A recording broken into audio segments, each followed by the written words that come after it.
90 number Duliajan विधानसभा समष्टि में आज सुबह से मतदान की लंबी कतार लगी थी। सभी ने अपना मताधिकार का प्रयोग किया। समष्टि के कुल 224 मतदान केंद्र में सुबह से लोग वोट डालने उपस्थित हुए थे। शांतिपूर्ण तरीके से मतदान की प्रक्रिया शुरू हुई। चुनाव अधिकारी के अनुसार सुबह के 11 बजे तक 37.94% मतदान किया गया था। दूसरी ओर टिपलिंग घाट उच्च माध्यमिक विद्यालय में भाजपा उम्मीदवार रामेश्वर तेली वोट डालते हुए जीत सुनिश्चित बताया। भाजपा उम्मीदवार रामेश्वर तेली और कांग्रेस उम्मीदवार ध्रुवज्योति गोगोई वोट डालने के बाद एक दूसरे को गले मिले और एक दूसरे को शुभकामनाएं दी। कुछ खास तस्वीरें हम आपके साथ साझा करते हैं।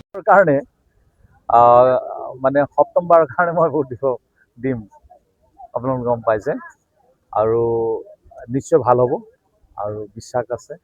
ৰাতিপুৱা ভাগত মই আমাৰ ঐতিহাসিক মন্দিৰ টিলিঙা মন্দিৰলৈ গৈছিলোঁ, মোৰ দুৱাই থৈ আহিছোঁ যাতে আজি ভোট গ্ৰহণ ভালকৈ হওক, শান্তিপূৰ্ণ হওক আৰু দুলীয়াবাসী ৰাইজে মোক আশীৰ্বাদ কৰক আৰু মই দুলীয়ান সমষ্টিৰ পৰা বহুত ভোটৰ ব্যৱধানত যাতে জয়ী হওঁ সেইটোৱে আশীৰ্বাদ ল'বলৈ আহিছিলোঁ। আৰু এতিয়া মই যিখন স্কুলত পঢ়িছোঁ সেইখন স্কুলৰ আমি খেলপথাৰৰ ওচৰত ৰৈ আছোঁ।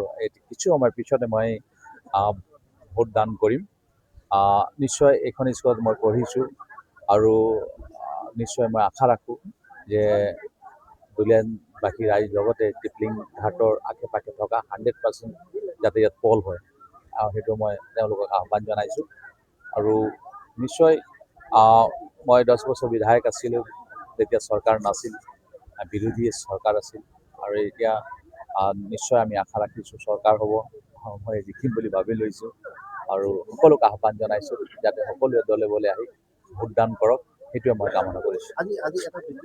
মই নিশ্চয় আমিও আহ্বান জনাইছিলোঁ যেতিয়া মই প্ৰায় 260খন সভা কৰিছিলোঁ 15 দিনত আৰু তেতিয়া মই দেখা পাইছিলোঁ যে মানুহ যথেষ্ট মানুহটো আছিলে মিটিংবিলাকত, আমি যিবিলাক পাব্লিক মিটিং কৰিছিলোঁ মিটিংবিলাকত যথেষ্ট মানুহ গোট খাইছিল আৰু তেতিয়া তেওঁলোকো মই আহ্বান জনাইছিলোঁ ৰাইজ আপোনালোক ৰাতিপুৱাই আপোনালোক ভোটদান কৰিবলৈ যাব।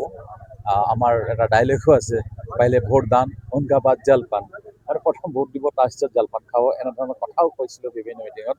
আৰু টিলিঙা মন্দিৰৰ পৰা ঘূৰি আহোঁতে প্ৰায় 6টামান চেণ্টাৰত যেতিয়া মই গৈছোঁ দেখিছোঁ ৰাতিপুৱা ভাগতে ইতিমধ্যে মানুহ ভোটদান কৰিবলৈ আহিছে। এইটো এটা ভাল লক্ষণ আৰু আমি ভাবোঁ আমাৰ যিটো অধিকাৰ ভোটদান অধিকাৰ সকলো সাব্যস্ত কৰিব লাগে। এনেকৈ ভাবিব নালাগে আজিৰ দিনটো গভৰ্ণমেণ্ট ছুটি আছে ক'ৰবাত ফুৰিবলৈ যাওঁ, এনেকুৱা হ'ব নালাগে। সকলোৱে ভোটদান কৰিবৰ কাৰণেও মই মোৰ ফালৰ পৰা আজিও আহ্বান জনাইছোঁ যাতে 80% 90% ভোটদান হওক সেইটো মই কামনা কৰিছোঁ। আত্মবিশ্বাসী এইবাৰ জয়যুক্ত হ'ব? মই ফুল কনফিডেন্স, মই আত্মবিশ্বাসী যে বহুত ভোটৰ ব্যৱধান জয়ী হওঁ দুলীয়ান সমষ্টিৰ পৰা। আপোনাৰ যিগৰাকী প্ৰতিদ্বন্দ্বী আছে কেনেকুৱা ধৰণৰ হ'ব? নিশ্চয় যিজন, কাৰণ আমাৰতো কংগ্ৰেছৰ লগতে হ'ব আৰু তেওঁ দেখিছোঁ যথেষ্ট কষ্ট কৰিছে, কাৰণ তেওঁ এইটো 3rd টাইম হ'ব, কাৰণ দুবাৰ তেওঁ হাৰিছে, এইবাৰো হাৰিব কিন্তু পুৰা চেষ্টা চলাইছিলে জিকিবৰ কাৰণে। আৰু দেখিছোঁ তেওঁলোকৰ যিবিলাক মানুহ আছে এইবিলাক মানুহ অলপ উৎপাত কৰা মানুহবিলাক আছে, মানে সমাজত ভাল নোপোৱা মানুহ কিছুমান তাৰ লগত আছে। কালি আপুনি নিশ্চয় গম পাইছে নাহুলিয়াত এটা ঘটনা ঘটিছে। মোৰ একদম বহুত ভাল সম্পৰ্ক থকা মানুহ তেওঁলোকক ঘটিয়াইছে, ইতিমধ্যে গম পালোঁ আজি তাৰ পকেটত থকা পইচা চইচাও কাঢ়ি লৈছে। আৰু যিসকলে কাঢ়িছে আমি ভাবোঁ এনেকৈ মানুহ এই কংগ্ৰেছৰ মানুহবিলাকৰ লগত থাকক, আমাৰ লাভ হ'ব, গম পাইছেনে? এনেকৈ মানুহবিলাক তেওঁলোকৰ লগত আছে। নিশ্চয় আমাৰ মানুহ থানালৈ লৈ আহিছে, গতিয়াই লৈ আহিছে, তো তেনেকৈ মানুহবিলাক আছে। তো আমি ভাবোঁ যে আমি অসমত ইলেকশ্যন যেতিয়া উঠোঁ MLA হওক MP হওক তেতিয়া আমি ইলেকশ্যন খেলিছোঁ বুলি কওঁ, কিন্তু বিহাৰ ইউপিত কয় ইলেকশ্যন লড়না হে বুলি কয়, যুঁজাটো।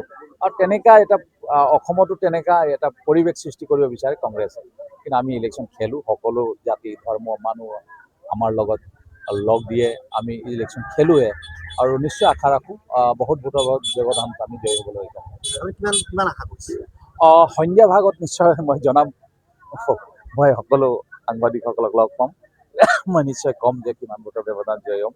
কাৰণ আগতে মই কেইবাবাৰো কৈছোঁ তাৰ আশে পাশে হৈছে, যেনেকৈ মই 2006 চনত কৈছিলোঁ মৃত্যুঞ্জয় দাস সেই সময়ত ৰিপৰ্টাৰ আছিল আৰু নিশ্চয় ময়ূৰী হোটেলত বহি মই যিটো কথা কৈছিলোঁ একজেক্ট তেনেকুৱা হৈ গৈছিল। ঠিক তেনেকৈ মই 2014 চনত যেতিয়া MP খেলিছিলোঁ, সৰ্বানন্দ সোণোৱাল ডাঙৰীয়া গাঁওখনত DY3 এটা ইণ্টাৰভিউত কৈছিলোঁ যে মই 1.5 লাখ ভোটত জিকিম, 1,82,000 ভোটত জিকিম। মই ঠিক তেনেকৈ মই যেতিয়া 19ত ইলেকশ্যন খেলিছিলোঁ তেতিয়া মই কৈছিলোঁ। दुलियाजान से कमल डेका की रिपोर्ट, दिल्ली 24 लाइव।